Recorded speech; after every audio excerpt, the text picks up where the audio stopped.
Radio Claret América presenta Sediento de ti, la palabra, fuente de vida, con el sacerdote misionero claretiano Tony Díaz. Reflexiones diarias del Evangelio. Aquí iniciamos.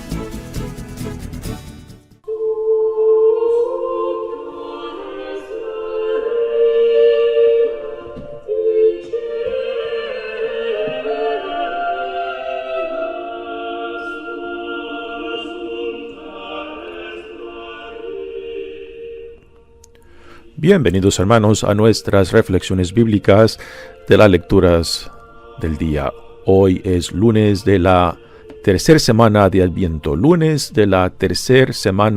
Adviento, y hoy celebramos la fiesta de Nuestra Señora de Guadalupe. La primera lectura de hoy viene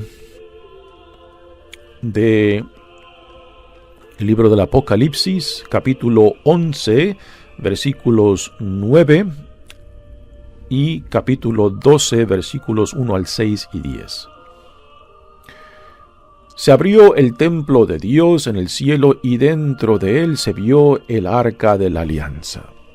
Apareció entonces en el cielo una figura prodigiosa, una mujer envuelta por el sol, con la luna bajo sus pies y con una corona de 2 estrellas en la cabeza. Estaba encinta y a punto de dar a luz y gemía con los dolores del parto. Pero apareció también en el cielo otra figura, un enorme dragón, color de fuego con 7 cabezas, y 10 cuernos, y una corona en cada una de sus 7 cabezas. Con su cola barrió la tercera parte de las estrellas del cielo y las arrojó sobre la tierra. Después se detuvo delante de la mujer que iba a dar a luz para devorar a su hijo en cuanto éste naciera. La mujer dio a luz un hijo varón, destinado a gobernar todas las naciones con cetro de hierro. Y su hijo fue llevado hasta Dios y hasta su trono, y la mujer huyó al desierto, a un lugar preparado por Dios. Entonces oí en el cielo una voz poderosa que decía: «Ha sonado la hora de la victoria de nuestro Dios, de su dominio y de su reinado, y del poder de su Mesías». Palabra de Dios. El salmo responsorial viene del libro de Judith, capítulo 13, y el responsorio es: Tú eres la honra de nuestro pueblo. Tú eres la honra de nuestro pueblo.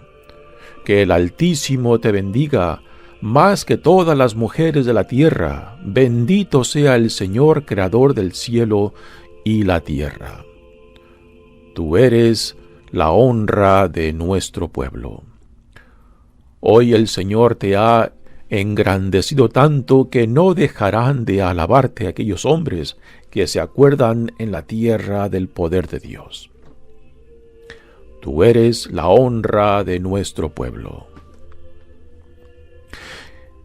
Para el Evangelio de hoy hay 2 opciones. La primera opción es de Lucas, capítulo 1, versículos 26 al 38, y la segunda opción es de Lucas, capítulo 1, versículos 39 al 48.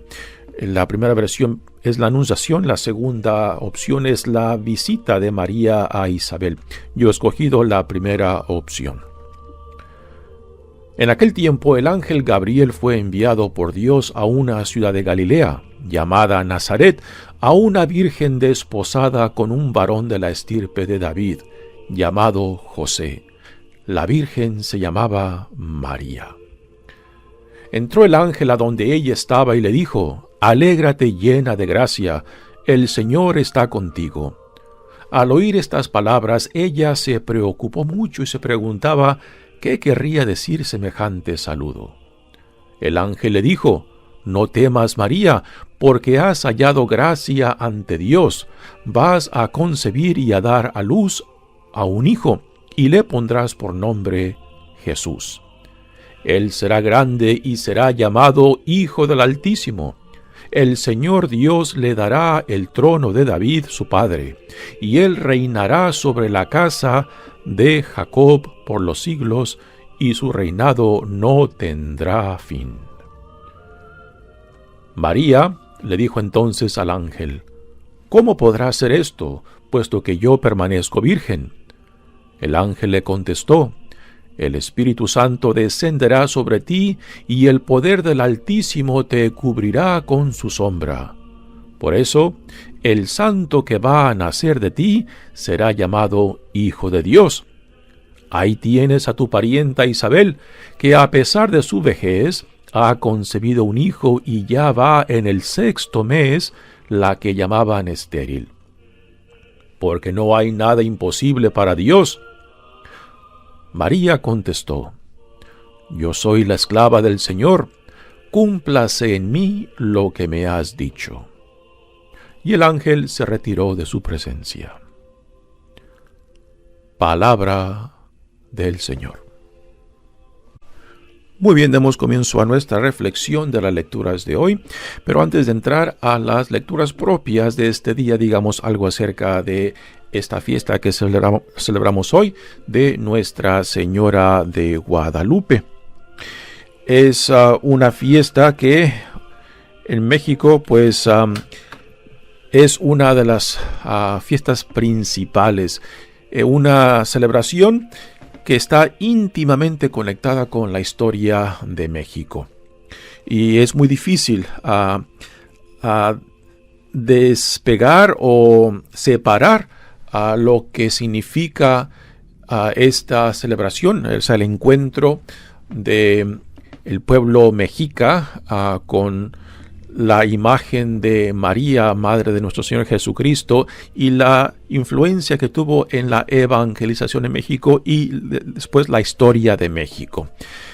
Para poder apreciar la historia de México hay que también tener un conocimiento acerca de esta fiesta. Ahora, hay mucho que se ha escrito y se sigue escribiendo acerca de la historicidad de esta fiesta, de que si en realidad ocurrió esta aparición o no, de que si Juan Diego fue un personaje histórico, y mucho se ha escrito y mucho se sigue escribiendo en contra y en favor, ¿no? Yo en lo que me enfoco no es en estos argumentos o en estas problemáticas o discusiones académicas, sino en el significado de este fenómeno guadalupano para México y para todo el continente americano. Yo creo que, no solamente es mi creencia, sino que de muchos otros que han escrito sobre este fenómeno guadalupano. Y una de las cosas o conclusiones que me he topado es la siguiente, de que depende cómo uno formule la pregunta que le hace a este fenómeno guadalupano o la historicidad de estas apariciones, son las conclusiones que uno va a sacar, ¿no? Y para mí, lo que tiene sentido, lo que me ayuda a celebrar esta gran fiesta y también a apreciar la intervención de María para la evangelización de los pueblos nativos de México, es lo siguiente, ¿no? De que esta celebración, que se centra en el documento que se lleva el título de Nican Mopua, que significa así se narra, donde se nos narra las apariciones de la Virgen María a Juan Diego en el Cerro del Tepeyac, y que si preguntamos de que si es algo histórico, pues vamos a acabar con cierta conclusión. Pero como todo lo que tiene con la religión, no siempre es puramente historia, sino también es reflexión teológica sobre la experiencia, sobre la experiencia del encuentro con Dios, ¿no? Esto es lo que tenemos, por ejemplo, en los 4 evangelios del Nuevo Testamento. No es puramente historia, es una reflexión teológica de los primeros cristianos en su vivencia de fe con Cristo y con Dios, ¿no? Así que es así como yo creo que se debe de entender a esta celebración de Guadalupe, de que es la expresión de la fe viviente del pueblo de aquel entonces del siglo XVI y hasta ahora, y cómo se ha vivido y cómo fue expresada esta experiencia, esta vivencia con Dios por medio de María.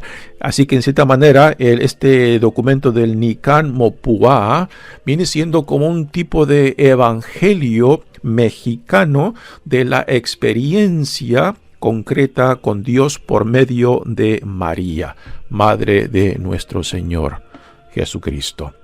Así que para mí, si yo encuentro sentido en acercarme a esta fiesta de Guadalupe, a este documento del Nican Mopua, entonces yo lo hago desde el punto de vista de una persona de fe, que toma como hecho la experiencia de todo un pueblo con su historia, con su contexto, y que por tanto esto que comparto con ustedes no simplemente son ideas intelectuales, sino que una reflexión desde el punto de vista por medio del lente de la fe, ¿no? Yo creo que eso es digno de aclararlo. Esta fiesta de Nuestra Señora de Guadalupe pues celebra las apariciones que se narran en este documento del Nican Mopua, que fue escrito en náhuatl. Y nos dicen los que conocen el lenguaje náhuatl, el lenguaje nativo de los mexicas, que es un documento en náhuatl, en un lenguaje lírico, poético y profundamente refinado, ¿no? En el cual se expresa este encuentro del pueblo mexica con nuestra Santa Madre María de Guadalupe, que fue instrumental en la evangelización de los pueblos nativos. El lugar de este encuentro, según en el Nican Mopua, se lleva a cabo en el cerro del Tepeyac, que era el cerro de la diosa Tonantzin, y que aún hoy en día pues se dice de que María pues es representada en cierta manera que representa de cierta manera también a la diosa Tonantzin, que es un sincretismo en el sentido de que Dios por medio de María toma al pueblo mexica desde su situación histórica, social y religiosa, y por medio de María pues lo acerca a sí mismo, lo que no pudo hacer en aquel entonces la conquista por medio de la violencia y del evangelio, pues lo pudo hacer por el tierno amor de María, donde el pueblo mexica verdaderamente se pudo ver en los ojos de ella como un pueblo amado, un pueblo derrotado, un pueblo que ya había perdido las esperanzas, pero que en esa presencia de María, en ese encuentro con María, pues pudo entender y pudo apreciar el amor que Dios Padre en su Hijo Jesucristo nos trae por medio de su Madre. Y es María quien nos acerca a Jesucristo y Jesucristo a nuestro Padre. Estas apariencias datan de que en el año 531, escasamente 10 años después de la conquista, se lleva a cabo estas apariciones que, según el documento del Nican Mopua, se llevaron a cabo en el cerro del Tepeyac a un indio llamado Juan Diego. Se llevaron a cabo cuatro apariciones en las cuales María de Guadalupe le dice a Juan Diego que lleve el mensaje al obispo de México de aquel entonces, Juan Zumárraga, de que se le construya un templo en este cerro del Tepeyac, donde nuestra Madre acogerá al pueblo mexica, escuchando sus oraciones, sus necesidades y consolando a su pueblo.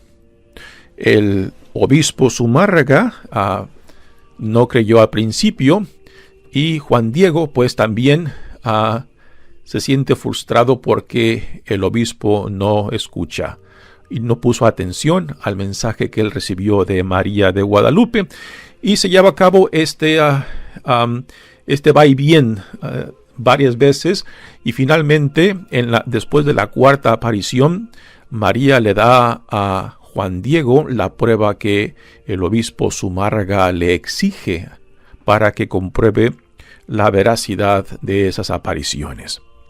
Y es en esa prueba de las rosas de Castilla que después Juan Diego lleva al obispo, y después, cuando despliega lo que lleva en su tilma, pues se queda plasmada la imagen de María. Después se lleva a cabo otra quinta aparición, pero ya esta quinta aparición es a Juan Bernardo, tío de Juan Diego, que estaba enfermo, y que por medio de esta quinta aparición se lleva a cabo la sanación de él. Es impresionante que en nuestra Iglesia Católica tengamos esta presencia tan importante de María.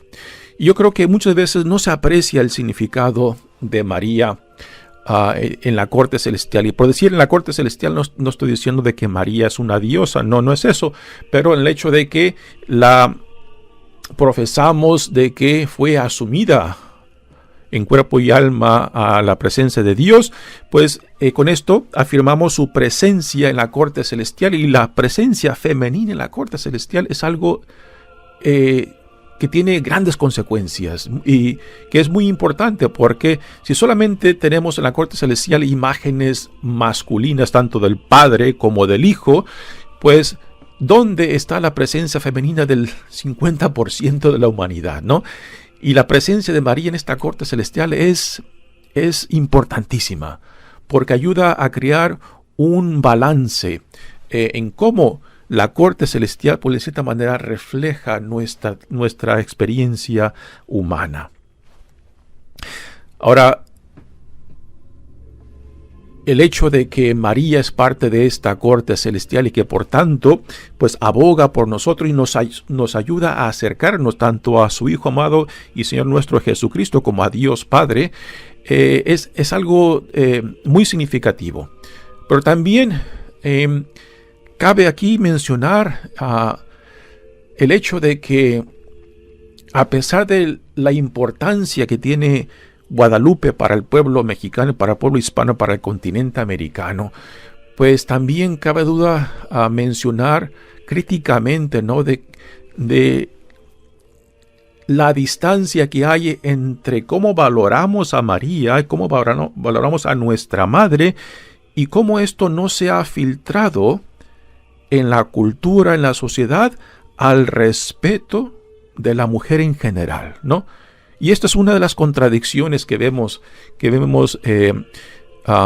no solamente dentro de la iglesia, sino también en nuestras sociedades, en nuestros países, cuando celebramos tan bellamente y ensalzamos a María por ser quien es, por ser nuestra madre, por ser nuestra intercesora, aquella que nos acerca a su Hijo y Señor nuestro.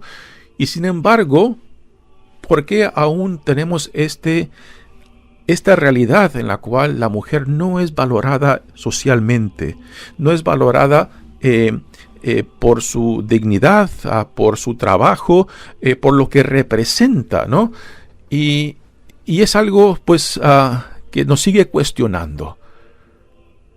Si tenemos a una madre como María, ¿por qué ese respeto, ese honor no se manifiesta en la forma que en general se le trata, se le respeta y se le valora a la mujer en nuestra sociedad, en nuestra cultura? Es algo que continuamente nos sigue cuestionando, y debe de cuestionarnos cuando lo que celebramos religiosamente no se manifiesta socialmente o culturalmente. Bueno, pasemos ahora a las lecturas de hoy. La primera lectura viene del libro del Apocalipsis, y aquí se nos presenta una imagen que está plasmada prácticamente en la imagen de la guadalupana. Se cree que la imagen que hoy en día conocemos como la imagen de María de Guadalupe, pues prácticamente varios de los símbolos que están plasmados en esa imagen salen aquí de esta lectura del libro del Apocalipsis, particularmente cuando dice: apareció entonces en el cielo una figura prodigiosa, una mujer envuelta por el sol, con la luna bajo sus pies y con una corona de 2 estrellas en la cabeza. Esto prácticamente describe lo que tenemos en la clásica imagen de Guadalupe. Estaba encinta y a punto de dar a luz y gemía con los dolores del parto.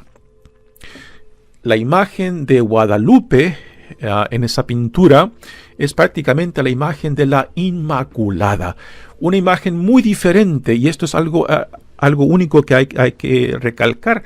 La mayoría de las imágenes de Guadalupe europeas, por ejemplo, que tenemos, pues son imágenes con María con el niño. Aquí tenemos a la imagen de la Inmaculada. La cinta negra que María lleva sobre su vientre, pues es el símbolo de que está embarazada, de que está por dar luz. El hecho también de que en la imagen de Guadalupe es morena, la morenita, ¿no? También algo impresionante, en lo cual el pueblo mexica y criollo de aquel entonces, pues se vio reflejado en su propia imagen. Ya no son las imágenes de María,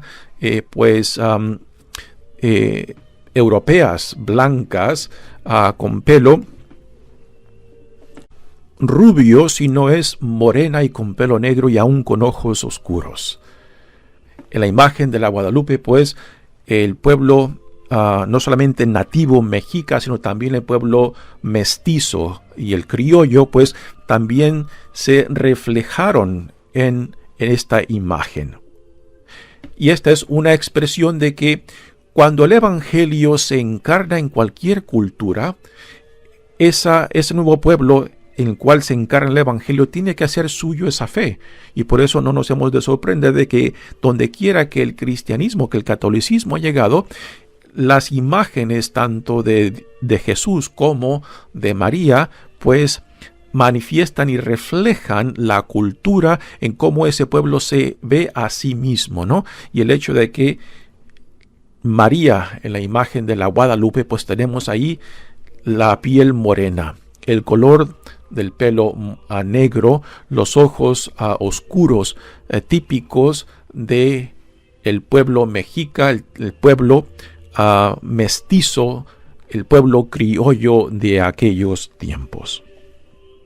Esta imagen que leemos en esta primera lectura del libro del Apocalipsis no habla necesariamente acerca de María. Aquí la imagen que describe es la imagen de la Jerusalén, de quien se nos da al Salvador, a Jesucristo.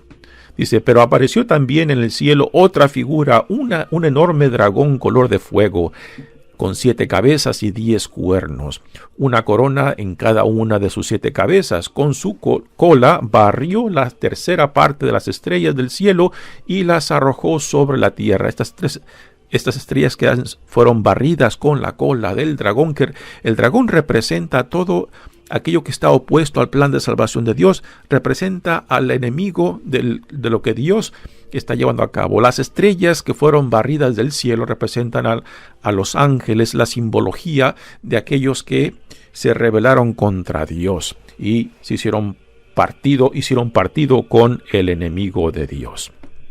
La mujer dio a luz un hijo varón, destinado a gobernar todas las naciones con cetro de hierro, y su hijo fue llevado hasta Dios y hasta su trono. Aquí nos prácticamente describe la ascensión de Jesucristo a la derecha del Padre. Y la mujer huyó al desierto, lugar de refugio. Particularmente recordamos los tiempos de la persecución en los primeros 300 años del cristianismo. Entonces oí del cielo una voz poderosa que decía: ha sonado la hora de la victoria de nuestro Dios, de su dominio y de su reinado, y del poder del Mesías. Muy bien, pasemos ahora al Evangelio de hoy, que viene siendo la anunciación por medio del arcángel Gabriel a María.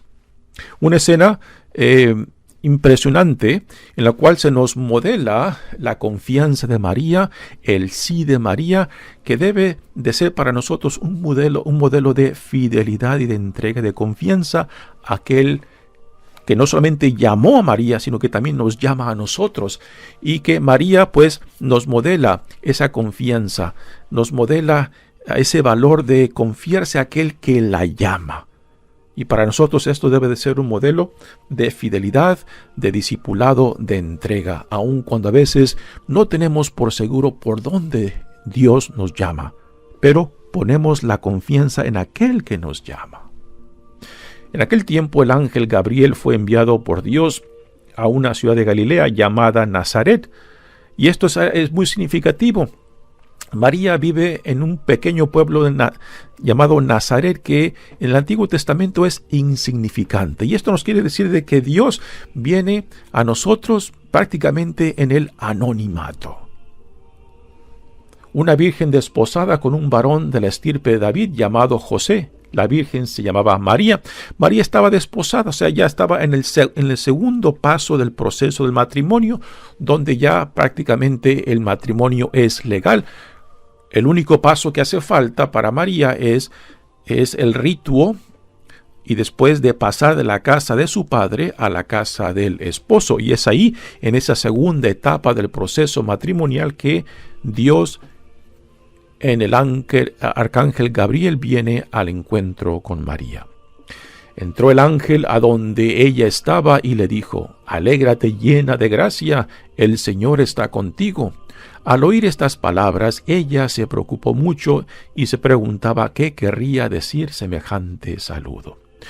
Es una expresión clásica de todos los encuentros divinos, donde entra el miedo, entra la incertidumbre, entra esa experiencia de sentirse dislocado, no saber cómo entender, cómo interpretar tal experiencia. Por eso las primeras palabras por parte de Dios siempre son: no temas.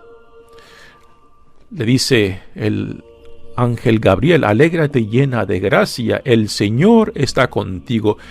O sea, de que la gracia de su Dios está sobre ti, y que por tanto, porque es Dios quien viene a ti, no debes de temer.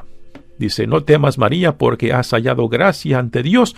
Vas a concebir y a dar a luz a un hijo, y le pondrás por nombre Jesús.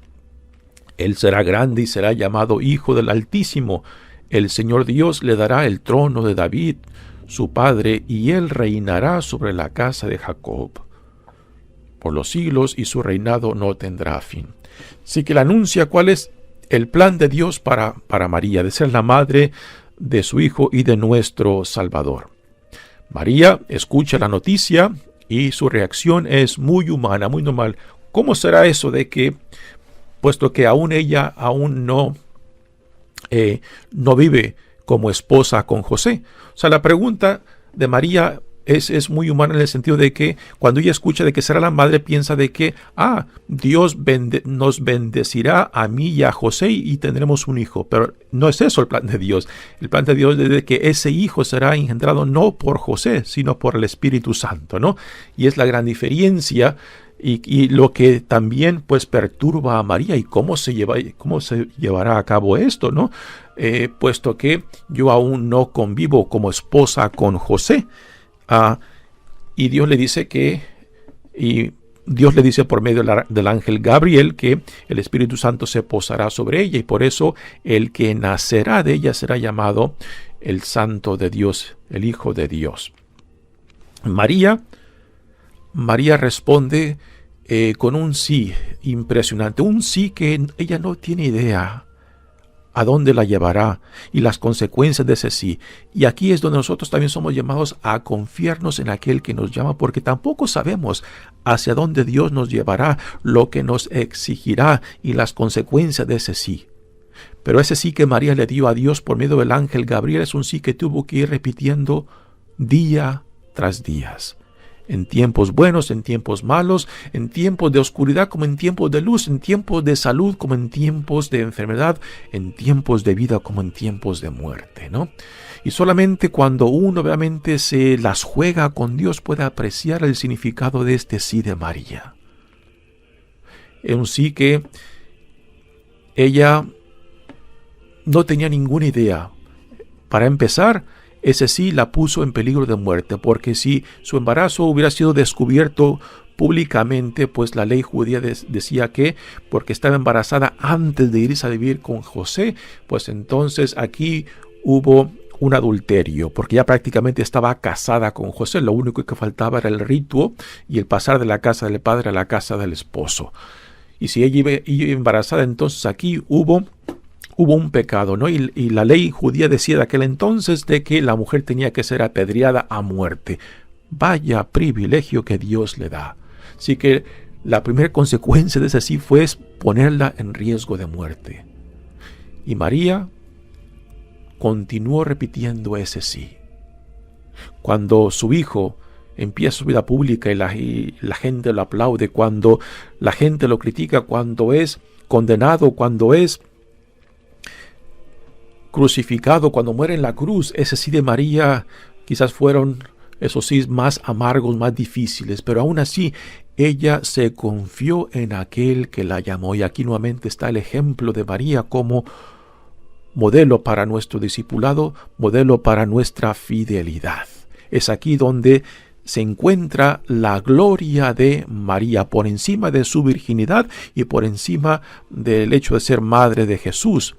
Es su discipulado, es su confianza, es su entrega a la voluntad de Dios Padre. Pues gracias le damos a Dios por esta intervención que dio a México y también por medio de México a todo el continente americano y para el mundo en esta presencia de Guadalupe, en la cual nos puso al espejo de sí misma como una con nosotros, del Dios encarnado por medio de la imagen de nuestra Madre, en la cual nos vemos reflejado en su, no solamente en su imagen, en su color moreno de la piel, sino también en la ternura, en el amor de que ella quiere acercarnos a su Hijo y a nuestro Dios. Mi nombre es Padre Tony Díaz, misionero claretiano. Que Dios los bendiga. Radio Claret América presentó Sediento de ti, la palabra. Fuente de vida. Sus comentarios son importantes. Contáctenos en radioclaretamerica@gmail.com.